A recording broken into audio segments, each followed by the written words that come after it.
All right, Jordan, let's go ahead and turn the page. We just got finished talking about the LSU offense versus the Clemson defense. Now we're going to flip it around, right? Talk about the Clemson offense versus this LSU defense. The Clemson offense returns a ton. One of the reasons that Clemson is the number one in the country in returning production is all the guys that they got to come back on offense. You get Antonio Williams to come back. You get Cade Klubnik to come back. You just got, a ton of production coming back. TJ Moore, Bryant Wesco, who were explosive last year, burst onto the scene as freshmen. We expect them to take another step in their sophomore season and be really explosive in year number two. Going up against this LSU defense that, they're still trying to, last year they were not up to the LSU standard. Let's just be honest, right? They did not play to the standard of which LSU fans expect them to play, much like that Clemson defense from last year. But they got a good defensive coordinator. They seem to be churning in the right direction. They add some pieces through the transfer portal.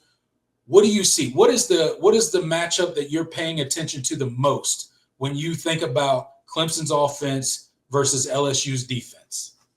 Yeah, this is a group that I think we have the least questions about in terms of. I think you know what you're going to get out of Cade Klubnik. I think you know what you're going to get out of the receivers. Yep. You have a really good offensive line that's going to take another step this year. But do you have? I mean, really, the question is just what does the running back situation look like? But me personally, I'd rather have the returning offensive line that's played a lot of snaps together and green running backs than the other way around. I feel comfortable with where Clemson's offense is. My question in this matchup, of course, falls with, what does LSU's defense kind of manifest itself as?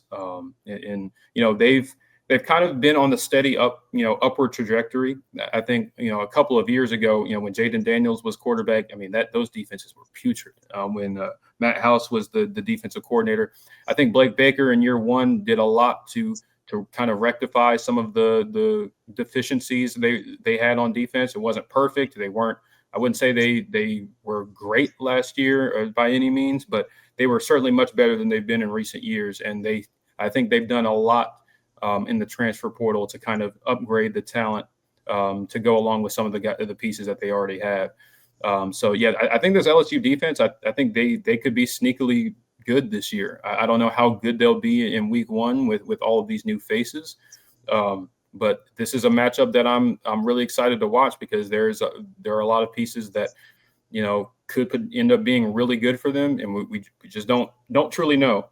I think the position group on this defense that I feel the most confident about they're going to be good is that defensive front. I think this is the best defensive line LSU's had in quite some time, honestly. They've haven't been great by any means in recent years, but I think they are much more talented in that group than they've been in some time.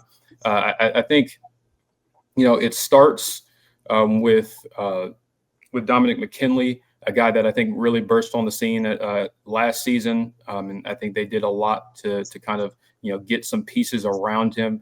They lose Braden Swinson to the NFL. Their leading sack guy, but I think they retooled and that they have some guys that they feel really, really confident about, and that have some real potential. So, as much as we say that, Clemson's offensive line is, they're really experienced and all that, they still have something to prove in this game too. Absolutely. Because this LSU defensive front is good, very Yeah. good. I think I wouldn't say I think they're probably a top 10 to 15 defensive line in the country.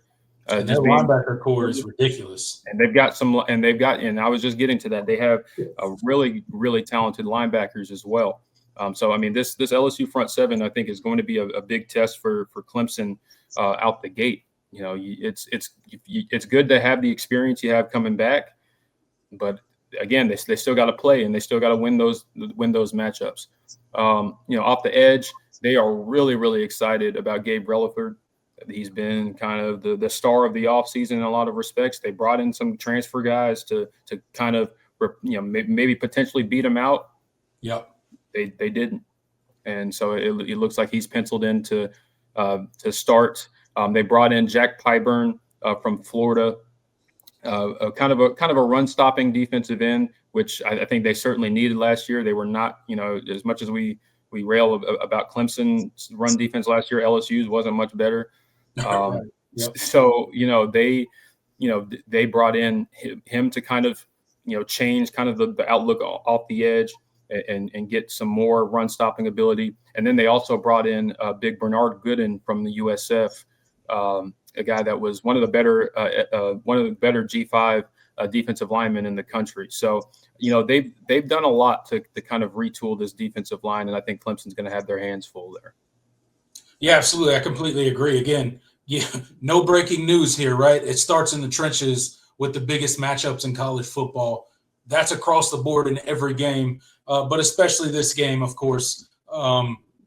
It's our offensive line. I feel good about where they were. And I think last year, if you're thinking back as a Clemson fan, we were pleasantly surprised with the offensive line last year. I don't think any Clemson fan had them making as much improvements as they did last year. And they were far from perfect. They still got a lot of work to do, but year one under Matt Luke was a massive success for this offensive line. I think year two, they progress even further. We got some dudes along this offensive line. We got some veterans across the offensive line, and Lithicum and Lay and Blake Miller, and then you got some of your Colin Sadler, and then you got some of your Walker Parks. We don't know if he's going to play, but then you got some of your younger guys rotating in, right? You got Harris Sewell, you got Elijah Thurman. Those guys are going to look to get a lot of snaps this season, I think. So I think you're in a pretty good way, but the challenge could not be bigger for this Clemson Tigers defense than it is, or for this Clemson Tiger offensive line than it is in week one, right? This front seven is no joke. I mentioned those linebackers. Those linebackers are ridiculous. So they are going to be challenged by this front seven.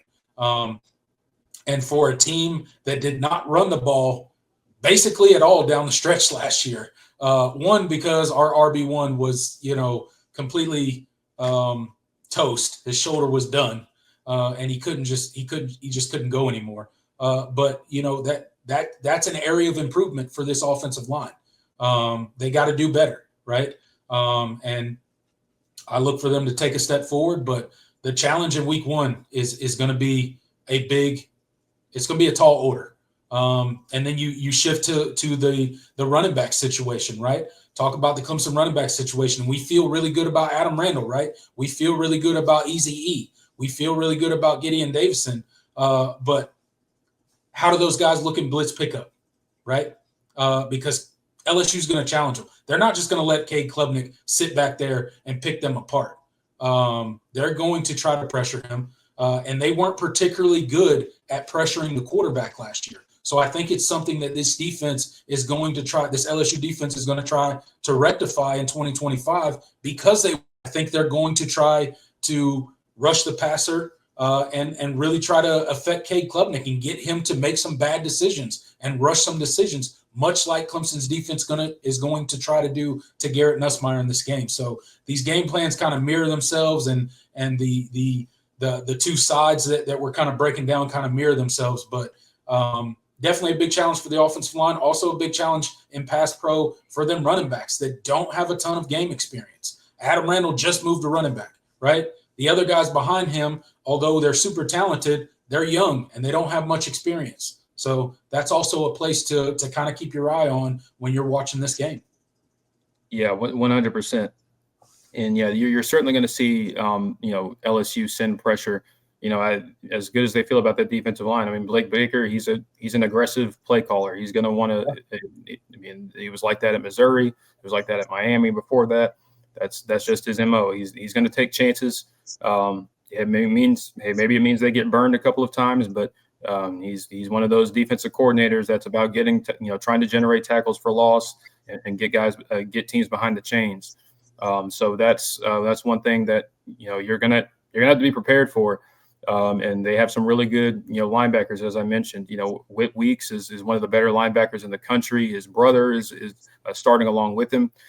I think the biggest kind of question mark in hinge point on whether or not LSU's defense, especially their front seven, has really taken that next step is they bring back Harold Perkins at star.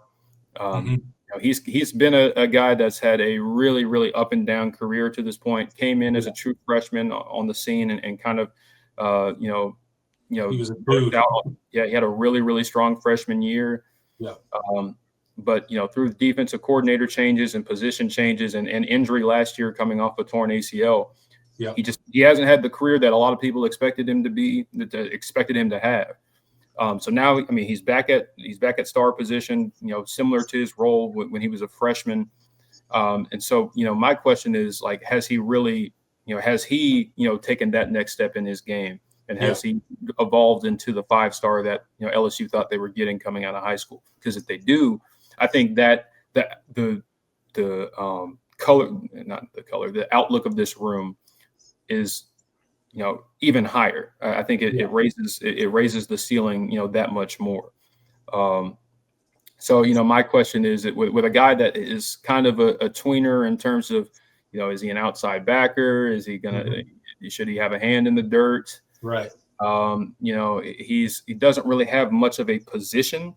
Have they kind of figured out his role, and will he be able to perform that to the degree that I think LSU is going to need him to really take that next step as a defense.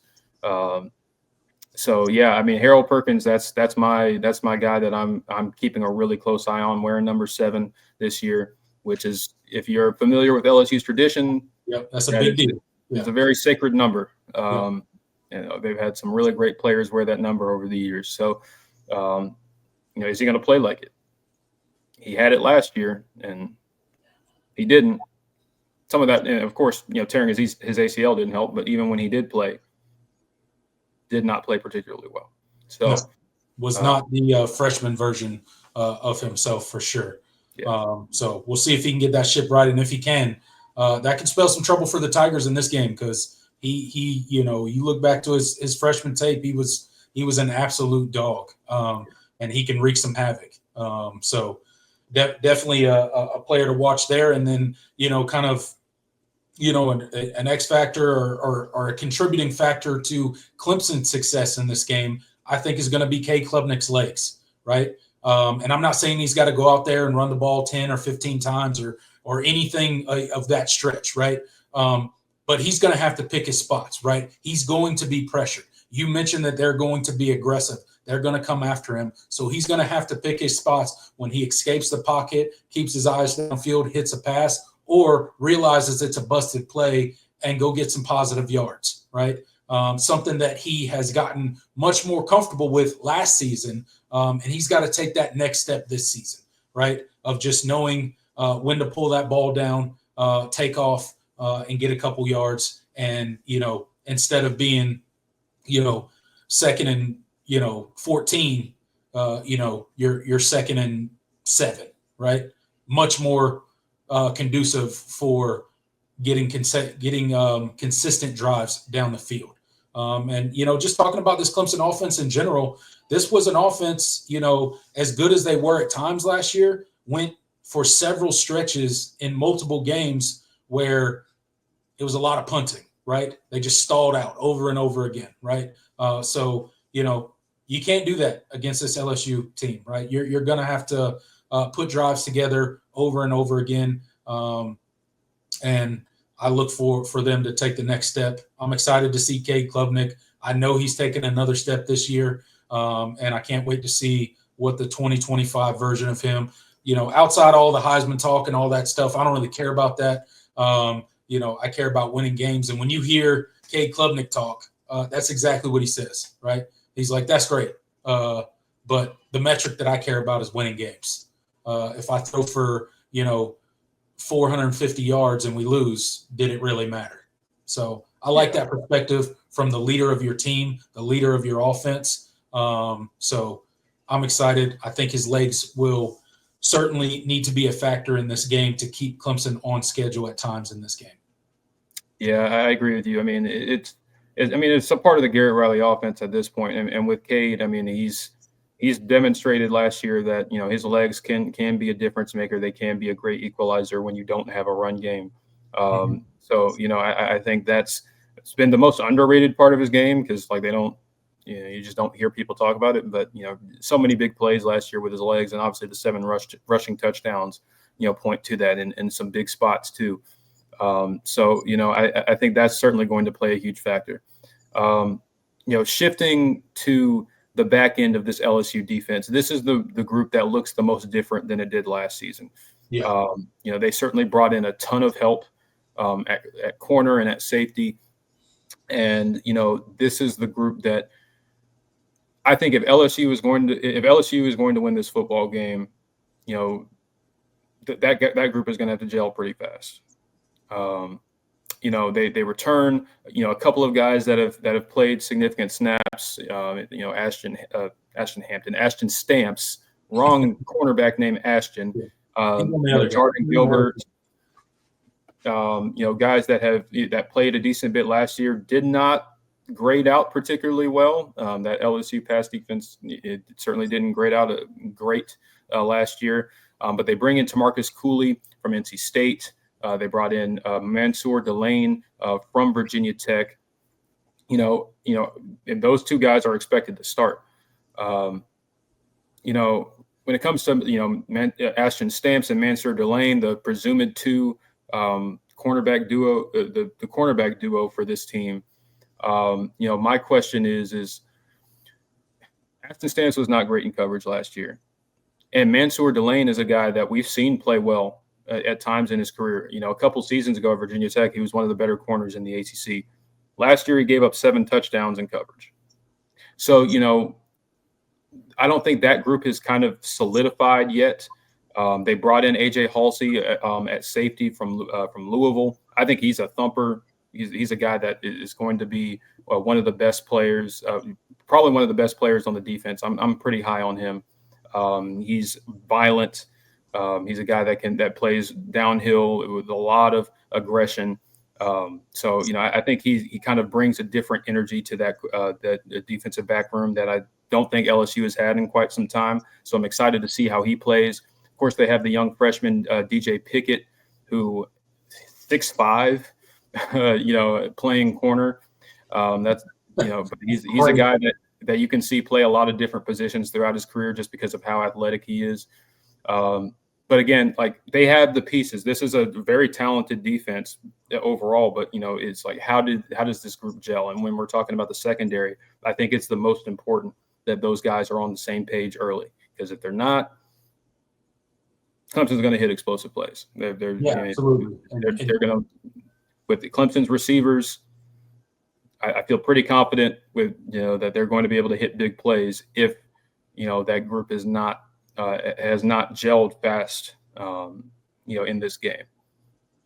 Yeah, absolutely, man. Look, when you're retooling, especially an entire position group, essentially, as you just listed all the players that they brought in and how different this back end of the LSU defense looks this year, gelling is important, right? So how much have they done? How much cohesiveness does the back end of that defense have in week 1? Because they are going against some dudes at wide receiver.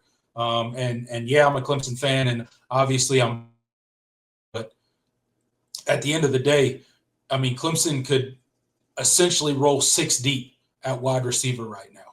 They are extremely deep at the wide receiver position. They are going to challenge this LSU secondary in a big way. Clemson wants to be explosive, and they are going to try to be very explosive in this game. So this LSU secondary, although it's retooled and you brought in a ton of talent, they really have to gel together. There's got to be a guy, an air traffic controller back there, if you will, making sure all the routes are being covered in the proper way, because if not, any of these guys can get behind you and hurt you in a big way. And you can list them all off, Brian Wesco, all the way down, right? You can list all the wide receivers, TJ Moore, Antonio Williams. Those are the 3 guys that are going to run out there first. But like I said, Clemson can rotate in 6 deep. That's going to be a battle to watch and see how they are able to corral these Clemson wide receivers. Yeah, absolutely. Did I say that AJ Halsey was from Louisville? I don't know why I had Louisville in my head. He's from Houston, so I wanted to correct that before an LSU fan gets mad at me. One of those teams with red in their color. One of those, that's probably what it was. Because hey, leave me alone. There's only about 500 million college football teams that their primary color is red.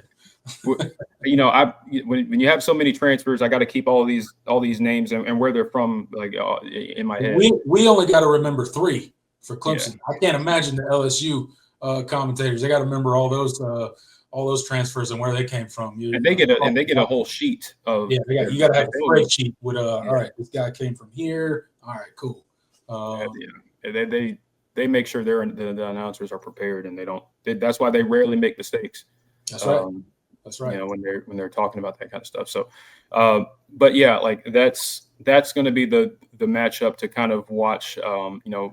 Beyond the line of scrimmage game, of course. I'm just interested to see where that secondary is with so many new faces and guys that have played good at different points in their career, but haven't always put it together. And so, if Clemson's offensive line holds up their pass protection, and that LSU secondary is not where it needs to be, definitely expect them to hit explosive plays. It's just I feel really good about this room. I think every single receiver you have has deep, a big play potential, and that's I think that's really exciting. And it's we've talked about it all offseason how different of a skill set each one of them has. With Antonio Williams, obviously the route running, the reliable hands, but has the ball tracking skills is one of the better, one of the best at that from a Clemson receiver that I can remember in recent times. Bryant Wesco, obviously the blazing speed, one of the fastest receivers in the country. He's going to make he's going to make guys pay if he gets behind you. And I think he's developed and gotten stronger, over this offseason, and you feel really good about where he is from a physical standpoint. And of course, TJ Moore and how strong he finished the season last year. I think he's only got, I think the potential is limitless for him. And then obviously I feel really good about the 3 guys that you'll be rotating in with him. Tyler Brown coming back from injury. Obviously, we know what he was as a true freshman. He's going to make big, I think he's a guy that we haven't talked about. Well, I think the media hasn't talked about enough, but I think people just kind of know how good he actually was. He's going to remind people.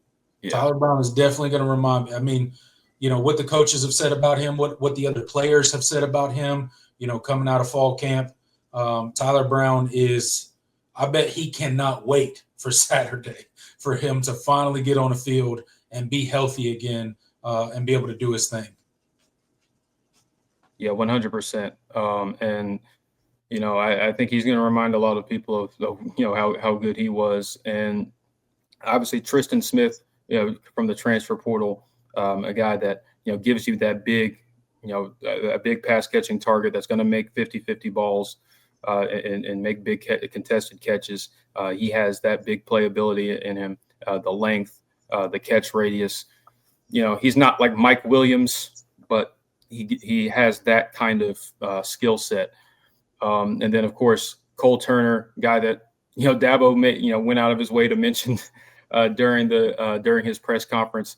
Big play potential every time he's on the field. One of the fastest, might be the fastest player on the team, but has I made this comparison last night, and I think it fits so perfectly for Cole Turner and what he is. He's like the Mac McClung of wide receivers. Like, because he's white, but also because he can jump out of the gym, right? And he's really fast. He's not. I don't see Cole Turner as a high level NFL draft prospect, but he's a very good wide receiver, and extremely good athlete, which I think even some people in the fan base don't give him enough credit for. Even though you watch him make these big, crazy, you know, he's leaping 6 feet in the air, these incredible contested catches, and you're like, wow. I mean, I would not expect him to do that. You know, just looking at, like, that's the kind of player that I think you'll see. And you don't need him to be like a high volume target guy. You don't need him to have, you know, 6 catches for 120 yards every game. But if he can give you an explosive or a play or two every single game, I mean, that's like on average, like, I think that's more than, I mean, I think that's more than good enough for what you have in the rest of the room. And I think you're in good shape. So, I mean, I'm a huge Cole Turner guy. So maybe some fans are probably like, oh, you're glazing, you're doing too much. But I really think he has a role in this offense, especially when you also consider what he can be as a gadget type player. You know, you give him the ball on sweeps and end arounds and reverses, and he's going to make plays with the ball in his hands, because that's just he's an athlete, man. He's a really good athlete. So again, this wide receiver room is the most complete that Clemson has been in quite some time. So see someone say sneaky athletic, but it's not sneaky athletic. He's just athletic. Like, he's it's not one of those, he's really athletic for a white dude. No, he's just really athletic. Yeah. And so he's a first guy in the gym, last one out, plays the game the right way, all the cliches. Like, yeah. that's not what he is. He's not he's not what they said about Hunter Renfrow. Like, he is a legit high level athlete. He's explosive. He's very explosive. Yeah. So it's the type of guy you'd let date your daughter. Oh, that was ridiculous. Yeah, this show's gone off the rails, but y'all get what I'm trying to say. Hey, the chat section is off the rails already. We ain't even done with the show yet.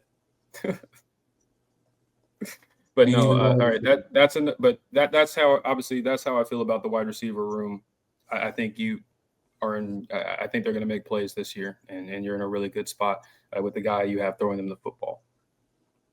Yeah, absolutely. I couldn't agree more. Big matchup: Clemson's offense versus LSU's defense. I got a lot of faith in this offense, Jordan, and I cannot wait to see the product they put out on the field this year. I think they're going to be explosive. I'm excited to see Adam Randall. I hope he stays healthy. That's the one drawback, I think, for Adam Randall is his injury history. I just hope he can stay healthy at a much more physical position. So we'll see. Absolutely. Before we move on, one last thing before you move on, how much do we expect the tight ends to get involved? Because, I mean, we feel really good about this tight end room, but obviously longtime starter and Jake Briningstool gone off to the league. I think you're in a really healthy spot. And, you saw Olsen Pat Henry really flash last year. I think he proved to be a more well-rounded tight end in a lot of respects than Jake Briningstool was. And I think he's only got more room to grow as he's, tight end one as it stands right now. And obviously Christian Beneker coming, a guy that I think is, has the highest potential in the room, coming off a redshirt season. They feel really strong about his progress, and I think you're going to see both of them at different points in this game on Saturday. Like, how involved do you think those guys are going to be, though? I think the tight ends will be pretty involved on Saturday. I think they'll be, very involved. And this is not a shot at Jake Briningstool at all, so I don't want anybody on here to take it the wrong way, like I'm saying anything bad about Jake Briningstool. He was a really good tight end for the Clemson Tigers. He had his limitations, but he was a really good tight end. He was a mixed match nightmare, right? Like, he gave defenses trouble because of his size and his length, right? But to be completely honest, I think our tight end room is upgraded this year. I really do. I love what we saw, the growth that we saw out of OPH last year. He's grown so much since he's been at Clemson, right? His development as a passer, he's a physical guy. He can do inline blocking. He's kind of a really good package, excuse me, as at the tight end position. But kind of that X factor, if you will, at the tight end position heading into this season, Christian Beneker, man, I feel like his role will not be as big as in game one as it is towards the end of the season. Like, I think he's a guy, much like Gideon Davison, whose role is going to grow as the season goes on. And that's not a shot at OPH at all. Love the guy. He's going to be a very, very good tight end. But Christian Bentaker, I think, can be special.